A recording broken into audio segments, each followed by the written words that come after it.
Assalamualaikum warahmatullahi wabarakatuh. Perkenalkan, nama saya Iksan Akmal Alatif dari kelas 12 MIPA 6 SMA Negeri 1 Cicalengka.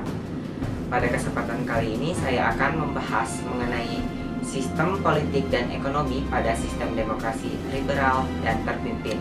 Yuk simak. Langsung saja kita akan membahas tentang sistem politik dan ekonomi pada sistem demokrasi liberal. Liberalisme adalah sebuah ideologi, pandangan filsafat, dan tradisi politik yang didasarkan pada pemahaman bahwa kebebasan dan persamaan hak adalah nilai politik yang utama. Secara umum, liberalisme mencita-citakan suatu masyarakat yang bebas dicirikan oleh kebebasan berpikir bagi para individu. Sistem pemerintahan. Yang pertama, presiden hanya bertugas menjadi kepala negara, bukan kepala pemerintahan. Lalu, kegiatan pemerintahan dilakukan oleh para menteri, perdana menteri, dan para kabinet bertanggung jawab terhadap kegiatan parlemen menggunakan sistem pemerintahan parlementer. Kabinet-kabinet pada masa sistem pemerintahan demokrasi liberal. Yang pertama yaitu ada Kabinet Natsir yang dibentuk pada 9 September 1950 sampai 20 Maret 1951. Kabinet Natsir ini merupakan gabungan dari Partai Masyumi dengan beberapa partai di Indonesia seperti Parindra, Partai Indonesia Raya. Muhammad Natsir merupakan Perdana Menteri pertama yang berasal dari Partai Masyumi, dengan didukung oleh beberapa tokoh tentunya. Pada kabinet ini, perekonomian Indonesia mencapai masa paling jaya. Namun, Kabinet Natsir ini mulai runtuh ketika Hadi Kusumo dari PNI mengajukan mosi tuntutan supaya pemerintahan mencabut PP nomor 39 tahun 1950 mengenai pemilihan anggota lembaga perwakilan daerah. Lalu yang kedua di sini ada Kabinet Sukiman. Kabinet ini dibentuk pada tanggal 27 April 1951 sampai 3 April 1952. Soekarno mendeklarasikan Sukiman dari Partai Masyumi dan Sudiryo dari PNI. Di sini ada program Kabinet Sukiman. Salah satunya merupakan menyempurnakan alat-alat kekuasaan negara. Lalu pada kabinet ini adanya keputusan konvensial, dan Sunario dari PNI berasumsi bahwa Ahmad Subarjo telah melanggar politik luar negeri bebas aktif. Akibatnya Ahmad Subarjo memundurkan diri. Lalu yang ketiga di sini ada Kabinet Wilopo. Kabinet ini dibentuk pada 3 April 1952 sampai 30 April 1953. Kabinet ini merupakan gabungan dari PNI dan Masyumi. Berlakunya sistem jagaan kabinet terdiri dari menteri-menteri yang ahli pada bidangnya. Berbagai permasalahan pun terjadi pada kabinet ini, salah satunya yaitu krisis ekonomi yang diakibatkan oleh anjloknya ekspor impor akibat tidak terkendali. Kabinet Wilopo semakin melemah karena setelah terjadinya Tanjung Morawa. Kabinet yang keempat yaitu Kabinet Ali Sastro Amijojo I. Kabinet ini dibentuk pada 31 Juli 1953 sampai 24 Juli 1955. Kabinet ini berbeda dengan Kabinet Wilopo. Kabinet ini gabungan dari Partai PNI dan NU. Sedangkan Masyumi memilih menjadi bagian oposisi. Soekarno menjadi Ali Sastro Amijojo sebagai Perdana Menteri dari PNI dan wakilnya Wongsonegoro dari Parindra. Adapun prestasi-prestasi pada kabinet ini salah satunya yaitu menyelenggarakan konferensi Asia Afrika.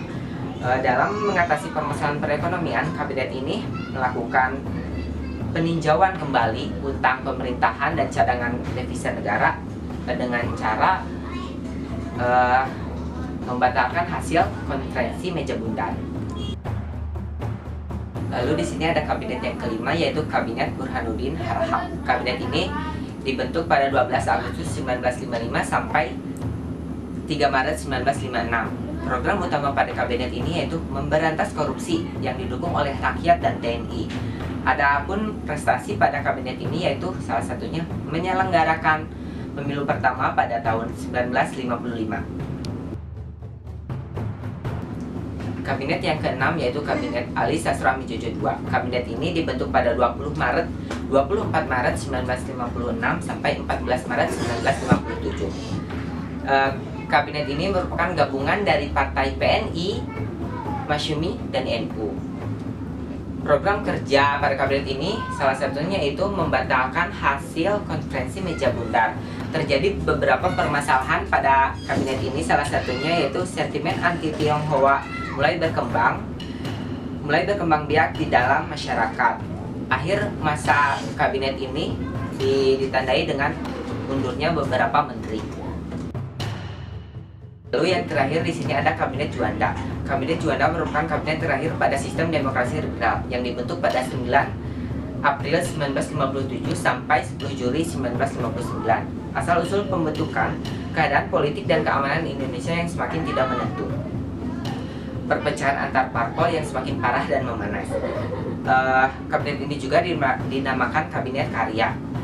Ada beberapa program pada kabinet ini, salah satunya yaitu menyusun Dewan Nasional. Lalu prestasi pada kabinet ini yaitu memutuskan garis kontinental batas wilayah Laut Indonesia melewati deklarasi Juanda. Sistem kepartaian dimulai dengan Presiden Soekarno membentuk PNI pada 23 Agustus 1945. Wapres Muhammad Hatta menyatakan maklumat pemerintah pada tanggal 3 November 1945. Dengan hasil terciptalah 10 partai politik yang diantaranya itu PNI, Masyumi, PSI, PKI, PBI, PRJ, Parkindo, PRS, Permai, dan PKR. Sistem kepartaian pada saat itu diterapkan yaitu sistem multipartai. Pemilu 1955 yaitu pemilu pertama di Indonesia yang diselenggarakan secara 2 tahap.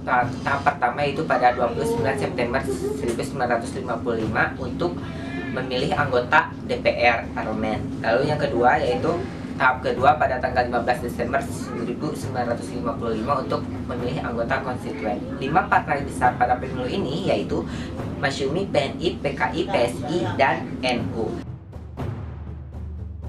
Kegagalan konstituen menyusun Undang-Undang Dasar. Kegagalan ini dikarenakan oleh perdebatan yang terjadi secara terus-menerus, adanya perselisihan yang berlangsung antar partai, dan timbulnya desakan untuk kembali pada Undang-Undang Dasar 1945.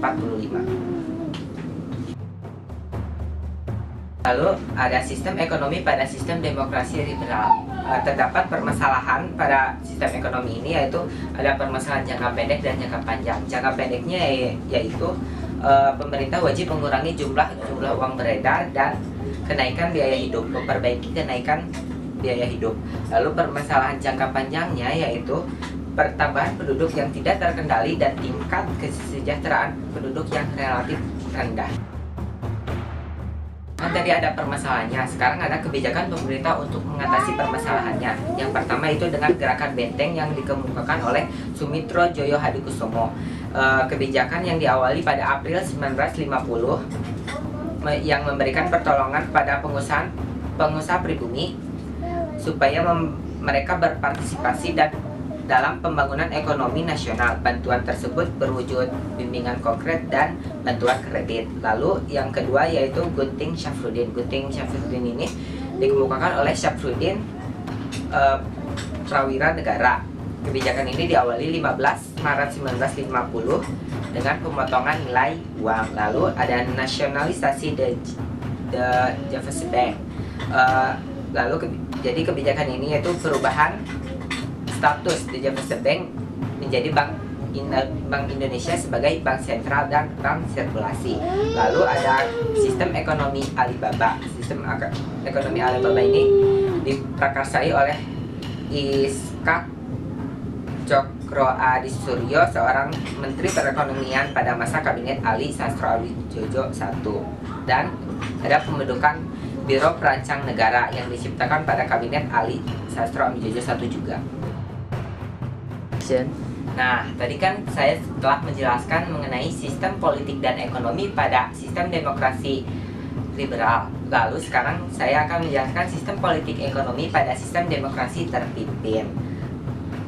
Langsung saja ya, latar belakangnya pemberlakuan sistem demokrasi terpimpin yang bertujuan untuk memperbarui struktur politik Indonesia. Pembentukan kabinet ini bernama gotong royong dengan isi dekret presiden pada 5 Juli 1959 yaitu dibubarkannya konstituen, tidak berlakunya Undang-Undang Dasar sementara 1950 dan kembali diberlakukannya Undang-Undang Dasar 1945. Pembentukan Majelis Permusyawaratan Rakyat juga terdiri dari DPR dan DPAS.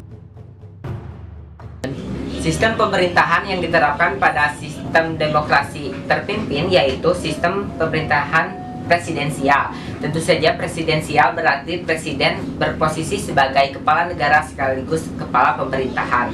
Dalam melakukan pemerintahan, presiden ini terdapat dukungan dari 3 kekuatan besar, yaitu nasionalis, agama, dan komunis. Presiden Soekarno mengemukakan 2 ajaran, yaitu ajaran Nasakom, yakni nasionalis, agama, dan komunis, dan ajaran Resopim, yaitu Resolusi Sosialisme Indonesia dan Pemimpinan Nasional. Politik luar negeri Indonesia. Yang pertama itu politik konfrontasi NEVO dan OLDEVO. Presiden Soekarno memperkenalkan pengaruh politik baru terhadap dunia yang membagi dunia menjadi 2 blok, yaitu bagian tua dan muda. Dengan muda yaitu NEVO dan tua yaitu OLDEVO. Lalu ada politik Mercusuar. Hal ini ditegaskan dengan membangun beberapa bangunan fenomenal yang perlu biaya miliaran rupiah. Lalu ada konfrontasi dengan Malaysia. Pemerintah Indonesia berpendapat pembentukan Federasi Malaysia sebagai proyek neokolonialisme Inggris yang dianggap membahayakan Indonesia dan negara-negara NEVO. Indonesia keluar dari PBB pada tanggal 7 Januari 1965. Indonesia memutuskan keluar dan masuk kembali menjadi anggota PBB pada tanggal 28 September 1966. Pembebasan Irian Barat. Proses pembebasan Irian Barat melalui 2 jalur, yaitu jalur diplomasi atau perundingan dan jalur konfrontasi. Jalur konfrontasi meliputi bidang ekonomi dan bidang politik. Sistem ekonomi pada sistem demokrasi terpimpin, yaitu kekacauan politik ditandai dengan adanya inflasi. Kehidupan ekonomi pun semakin merosot. Kebijakan untuk mengatasi masalah perekonomian yaitu yang pertama, membangun Dewan Perancang Nasional. Lalu yang kedua, menjalankan kebijakan devaluasi mata uang rupiah. Yang ketiga, menekan poin laju inflasi. Yang keempat, menerapkan deklarasi ekonomi. Yang kelima, sistem dana revolusi. Nah, tadi merupakan pemaparan materi saya mengenai sistem politik dan ekonomi dalam sistem demokrasi liberal dan terpimpin. Cukup sekian yang dapat saya sampaikan. Mohon maaf bila ada kesalahan karena saya juga manusia biasa yang mempunyai banyak kesalahan. Cukup sekian dan terima kasih.